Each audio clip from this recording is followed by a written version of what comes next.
আরে এই তো আজকে আমাকে দেখতে অনেক সুন্দর লাগতেছে, আর আমার কানের দুলটা অনেক সুন্দর হয়েছে। আর এই শাড়ির কথা তো বাদই দিলাম, এই শাড়িটা তো এক কথায় অসাধারণ। আরে মামা এই যে দেখেন তো আমাকে কেমন লাগতেছে। আরে বৌমা তোমাকে তো আজকে দেখতে অনেক বেশি সুন্দর লাগতেছে। যাই আমি একটু বাইরে থেকে ঘুরে আসি। আরে কাকিমা এই যে দেখেন তো আমাকে কেমন লাগতেছে। আরে বৌমাকে তো আজকে দেখতে অনেক সুন্দর লাগতেছে, কিন্তু না বৌমার প্রশংসা করা যাবে না। আরে বৌমা তোমাকে এই শাড়ি পরে একটুও ভালো লাগে না। তুমি কি শাড়ি পরেছো? অন্য কোনো শাড়ি থাকলে ওগুলা পরো। আরে হ্যাঁ আমার তো ঘরে আরো শাড়ি রয়েছে, আমি যাই এবার ওই শাড়িটা পরে আসবো। আর হ্যাঁ এই শাড়িটা তো আমাকে ভালো মানাবে। আরে কাকিমা এই যে দেখেন তো এই শাড়িটা আমার কেমন লাগতেছে। কাকিমা এই শাড়িটা মনে হচ্ছে অনেক সুন্দর তাই না? আরে ওই দেখো দেখো কাকিমা রাগ করে কোথায় চলে যাচ্ছে। আরে কাকিমা এই যে নাও এই শাড়িটা তোমার জন্য এনেছি। কাকিমা শাড়িটা পেয়ে অনেক খুশি হয়ে যাবে। আরে আমি তো হিংসা করে বৌমার প্রশংসা করতে চাইনি।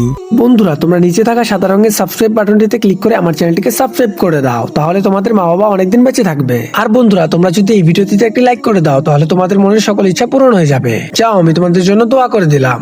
আর দেখো বৌমা আমাকে শাড়ি দিয়েছে। আরে বৌমা তোমাকে সত্যি ওই শাড়িটা পরে অনেক সুন্দর লাগতেছে। আমার এই বৌমাটা অনেক ভালো। বন্ধুরা তোমরা সবাই লাইক করো।